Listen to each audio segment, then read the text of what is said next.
Hey, hey, I could help you with some tricks if you want. Yeah, I just started and yeah, that'd be good. Yeah, let's go. Hey guys, what's up? It's Kelsey here. Welcome back to the channel.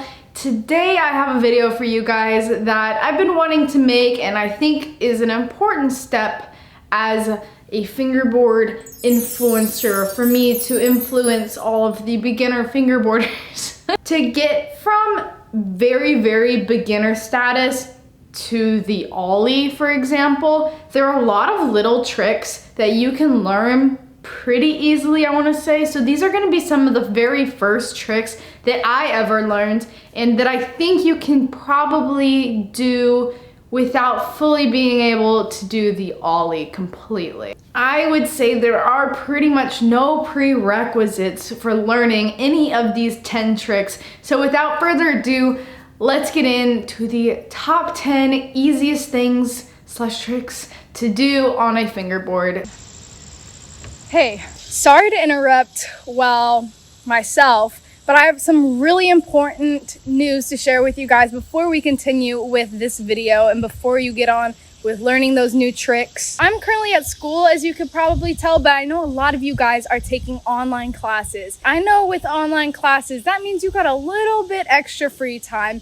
And rather than sit around and binge watch TV shows, I would encourage you guys to learn something new. Probably what you're trying to do right now is learn some new fingerboard tricks. Over quarantine, I had so much extra time. I didn't know what to do, but I didn't want to be unproductive. So I actually started using this super cool online learning platform called Skillshare, who is also the sponsor of today's video. Skillshare has over 17,000 classes and thousands of different topics to choose from. Personally, I looked into the photo and video editing sort of area, and that helped me a lot to improve my videos over the summer. I also was super interested in the business and the lifestyle kinds of topics, and they pretty much have any topic that you would ever need to learn about. I feel like learning video and filming and photo editing and stuff like that, especially social media marketing, is super important for the hobby of fingerboarding so that you can get your brand out there, even if it's just your own personal brand,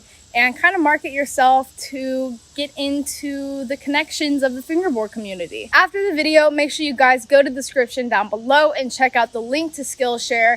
They have a free trial and you can pay for premium like I did and have access to so many more different classes, and really just you can learn as much as you want.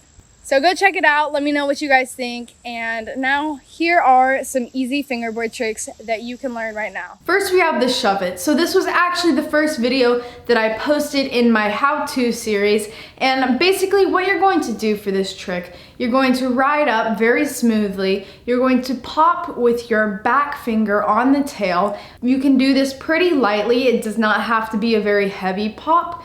And at the same time, move your front finger forward while you take your back finger toward you, and the board will rotate 180 degrees away from you, and then put your front finger back on and catch it for the landing and roll away. The second trick is going to be very similar. It's the fakie shove it.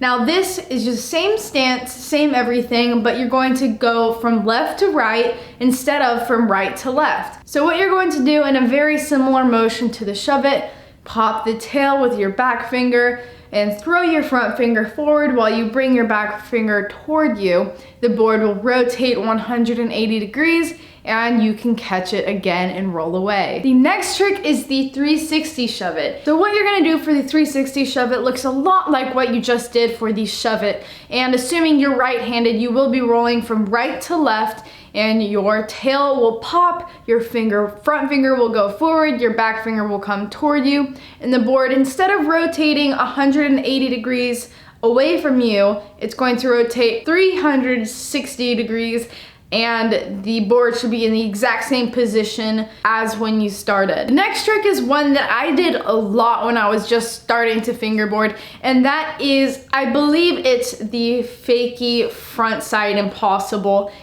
It could be backside. I have to admit, I'm not completely clear on it when you throw in faking and stuff. This is especially easy if you roll straight away from you rather than from left to right, literally away from you, extending your arm. You ride in the fakie position that you use for the fakie shove it, and you're going to touch the tail, pop that tail on the back, lift your front finger straight up like 90 degrees, just like this.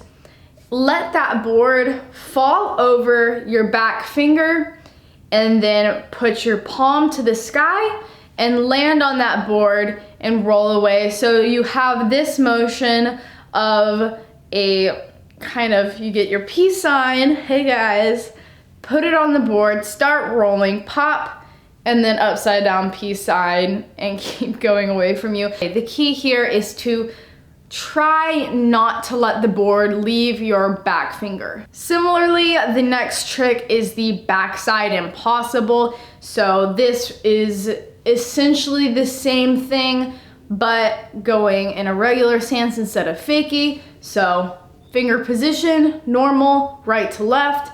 You pop the impossible, let the board fall, and just put your palm to the sky. And that way you don't have to catch the board like a normal impossible. You just pop it and let your palm go to the sky. And if you want this trick to look a little bit better, try to, instead of your fingers being straight out like that on the board for a backside, try to instead get them up a little bit, bring your elbow up, and that'll just make your style look a little bit cleaner. The next trick is one that I do a lot. I don't really know what it's called in all honesty, but I think it might be similar to something called a Casper flop. This requires no popping of the board, so it is pretty easy. You have your fingers in the normal positioning, except your front finger is going to be on the edge of the board.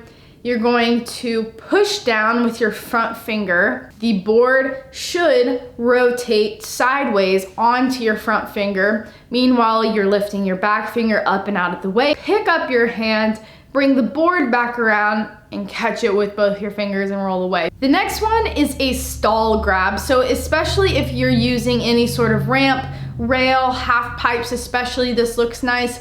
And I think I originally saw Mallory Curtis do this trick, who's the owner of Unique Decks. So what you want to do for this trick, you roll up to the ramp. Let's use a quarter pipe or a half pipe for this example, and do a tail stall. And then meanwhile, you bring your ring finger around, grab the board on the underside, rotate your hand 180 degrees, and then you roll back down. Okay, these last two tricks are probably just like a little gimme, but one is the manual. It can make your tricks look a little bit more complicated. What you want to do to make this trick look especially flawless is bring that elbow up like we said earlier, and instead of your fingers being flat on the board like this, they'll be raised a little bit more in sort of a skateboard-esque leg position. I don't know. I mean, this is up to you. It is all about the style, but I think it makes it look a little bit cleaner if you just go around doing your little manuals like this and stuff. The next trick is a power slide,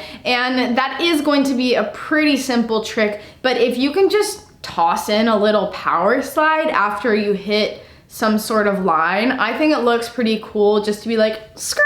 That is one way to make your fingerboard trick simulate more of a skateboarding vibe. And the final trick is going to be the front side 180. Now this trick, it will be a little bit more difficult than the rest, I think, because it does require the pop that you need to do for an ollie. What a front side 180 is, you pop the board with the tail and you slide your fingers up the board. Meanwhile, you rotate your wrist 180 degrees away from you and you land front side on the board like this. You can learn these tricks and you can kind of get a better feel for your fingerboard. You can develop more of a style with these tricks. I would definitely go on to learn all of the tricks that I've made the tutorials on, and you can check those out here. If you guys can make these tricks look stylish and look clean and good, then I think you might be able to fool a few people and say you've been fingerboarding for longer than you have. With that being said, good luck to you all, and I hope you guys enjoyed this video. If you did, please do me a favor and go hit the like button down there. It lets people know, especially me, that you're enjoying the content, and when you do that, the YouTube algorithms like show the video to more people, and I would love to get more of you involved in fingerboarding.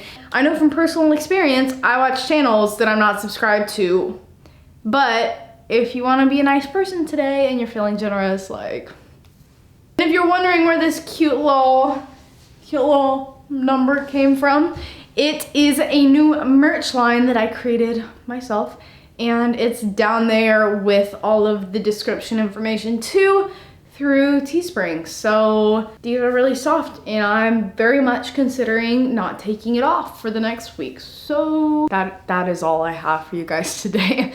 Shout out to you if you're still sticking around for the rest of this video. You a real one. And I'll see you guys later. Peace.